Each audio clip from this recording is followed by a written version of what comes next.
Hello everyone, I'm Citizen Spokesman Eylon Levy. It is July 30th, 2024. This is the live daily briefing of the Israeli Citizen Spokespersons Office. We are live on Instagram, Twitter, YouTube, and on LinkedIn, and available afterwards wherever else you get your podcasts. Please stop submitting questions in the chat, like, and subscribe to help us reach a wider audience. It is day 298 of the October 7th war and the Hamas hostage crisis. All eyes are on Beirut. Flights cancelled, foreign citizens ordered to leave Lebanon, diplomats warning of Israel's response. Hezbollah murdered 12 Israeli children with an Iranian rocket. And as Israel's Prime Minister said, Israel will not and cannot let this pass. Our response will come, and it will be harsh. But that rocket was one of a barrage of 100, one of 6,500 rockets, missiles, and drones launched by Iran's terror army in Lebanon at the people of Israel. There is no overstating the tragedy of the Majd al-Shams massacre. But those child victims join dozens in Israel who have been murdered since Hezbollah launched its war on October 8th in solidarity with Hamas's death squads. Tens of thousands of Israelis have fled their homes and are still displaced. Everyone in Israel lives under the threat of the 200,000 Hezbollah rockets aimed at their families.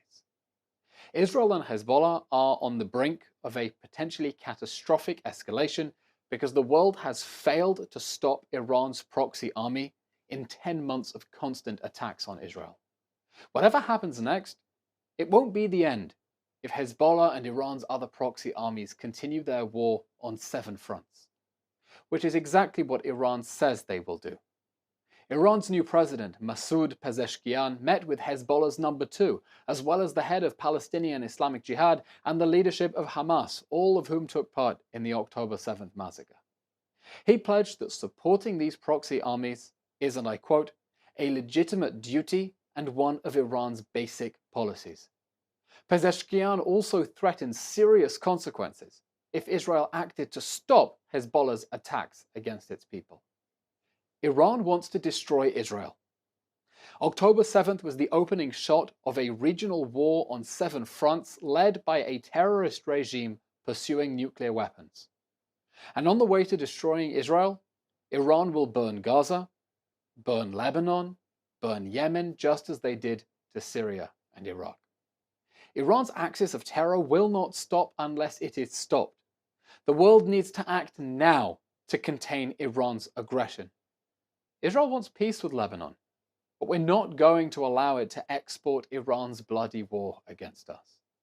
Those watching Beirut must look at Tehran and demand that Iran and its proxy armies end their war against the Jewish state on 7 fronts. Tehran is also watching, and not just Beirut, but Washington and Paris and London. Tehran is watching whether and how the West stands with Israel and against Iran's wars on 7 fronts. What it sees is key to how Iran will continue fighting its bloody war, including in Lebanon. The new British government has hinted that it could stop selling Israel some of the weapons that Israel needs to protect its people and to fight the war that Iran and its proxy armies are fighting against it on 7 fronts. The new UK Foreign Secretary, David Lammy, said last week that Israel is a country surrounded by people who would love to see its annihilation. And so in his view, Israel does still need defensive weapons, and it wouldn't be right to impose a blanket embargo on weapon sales to Israel. But the implication is still disturbing, that Britain might still deny Israel some of the offensive weapons it needs to fight its enemies. Now, this is really important.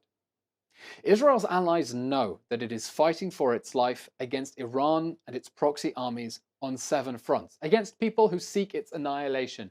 Israel's allies know that it is surrounded by dangerous terrorists who want to kill us all and are pursuing nuclear weapons. And they need to take that to its logical conclusion. It's not enough to block the terrorist rockets. Israel needs to be able to destroy their launchers too. War is terrible. Nobody wants an end to war more than Israel, a country that did not start this war, did not want this war, did not expect this war, certainly not the brutal attacks of October 7th, or nearly 10 months of constant attacks on our people.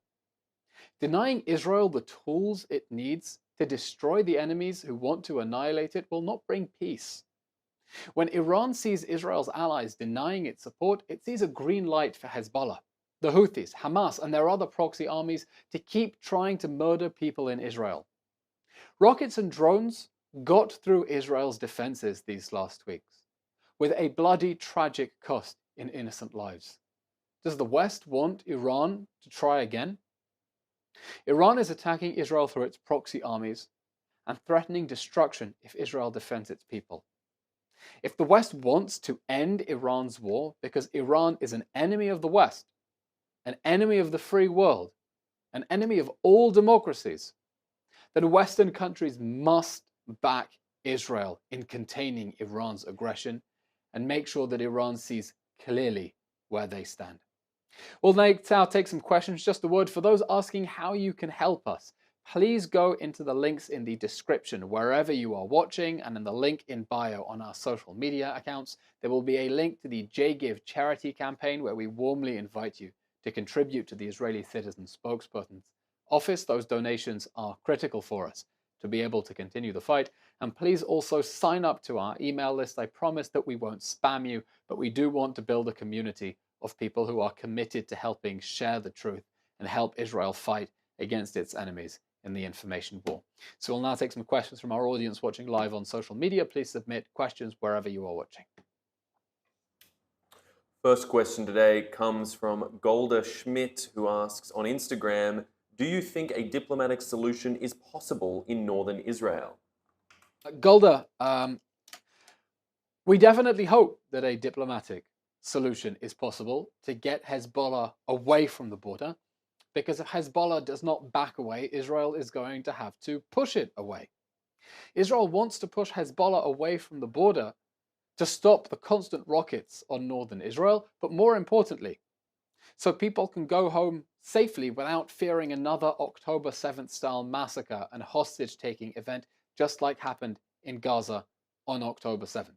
Israel's citizens need to know that they can go to sleep safely in their beds and not wake up in Lebanon in their pajamas. And that's why Israel is demanding that Hezbollah be pushed away from the northern border, past the Litani River, where the United Nations has ordered Hezbollah to go. That's under Resolution 1701 that ended the 2006 war. That war ended with a promise that Hezbollah would back away from the border.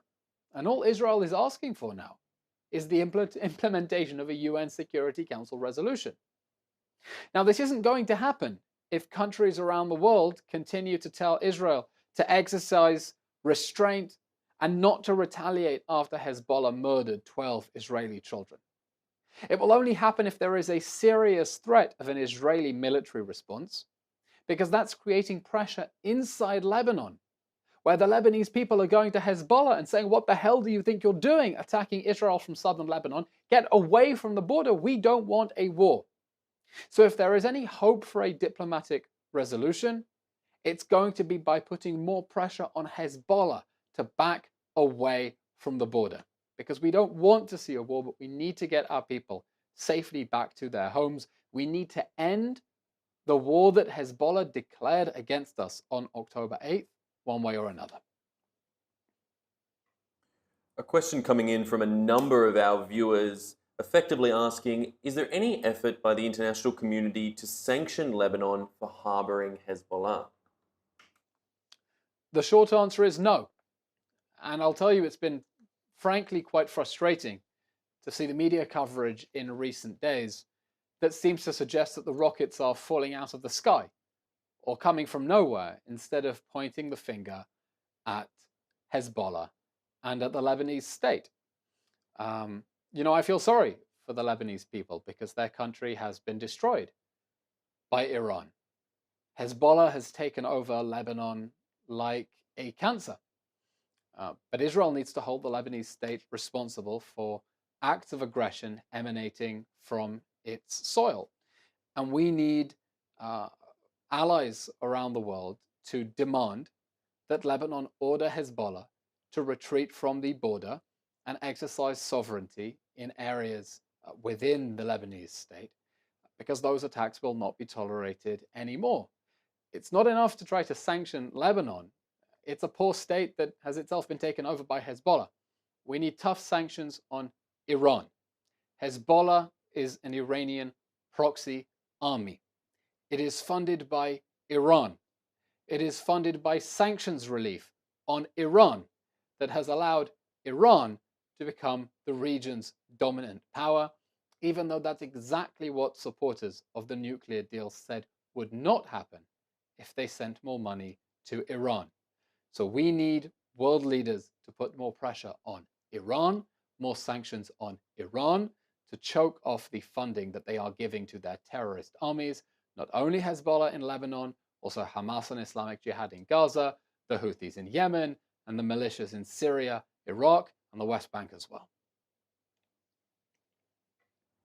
Our next question comes from Adam D. Zucker on Instagram Live, who asks, what impact has the volunteerism from Jews in the diaspora had in Israel? Is it just to make us feel good, or has it had a real impact? Adam, that's a great question. The solidarity that Israel has experienced from Jews around the diaspora has made a critical difference, because this is a country whose economy has been upended by the war. Just think of all the agricultural workers from around the world who are no longer here, simply coming to Israel to pick avocados or lemons or peppers or potatoes or whatever it is, helps struggling farmers who do not have the manpower to man their fields keep their businesses afloat. So it's really important that people keep coming to Israel in solidarity missions. It's not just about making you feel good, it's also about helping people in Israel who need all the help they can get, whether it's the hostage families or farmers, or it can be something as simple as helping to babysit the children of a woman who now finds herself effectively a single mother because her husband has been in reserve duty for 10 months, and that's been putting some serious strain on their family life, and just coming and babysitting or taking the dog out for a walk can help them keep their family units together. And I've heard from so many people who have come to Israel on solidarity missions that they came to give strength and they leave feeling strengthened. And you know what? If all it does is give you more motivation to keep fighting the good fight for Israel and to keep fighting for the hostages and telling people about what is happening here in Israel and how it is under attack by Iran and its proxy armies on 7 fronts, then it will be absolutely worth it. And I strongly encourage everyone who can come to visit, come visit now. Our next question comes in from Instagram from Call Me Kimmy, who asks, can you talk about Turkey and NATO? Hello, Kimmy, or Call Me Kimmy. Turkey is a member of NATO. NATO is an international alliance based on the concept of collective security. What that means is that the countries promise to protect each other. If one of them comes under attack, it will be regarded as an attack on all of them, and in theory, they should all come to each other's defense.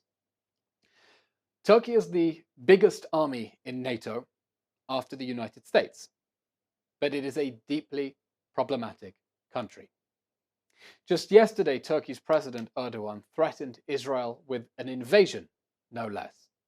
That's after his country's own rogue military intervention in Libya and its invasion of northern Syria, which has displaced hundreds of thousands of people and caused immense destruction there.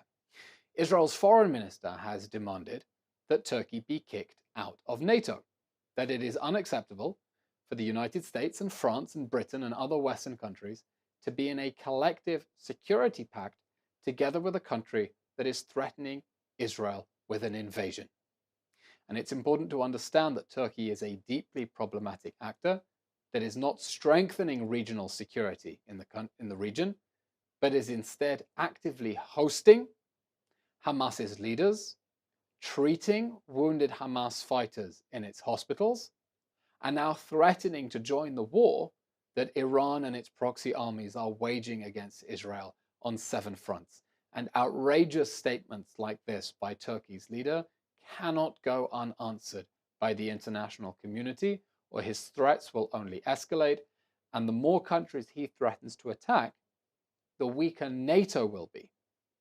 The more Turkey's president goes rogue, the weaker the Western security alliance is that is supposed to keep Europe and the United States safe from their common enemies. Next question comes from What I Just Said on Instagram, who asks, how are Druze in the north feeling about the IDF response to the attack?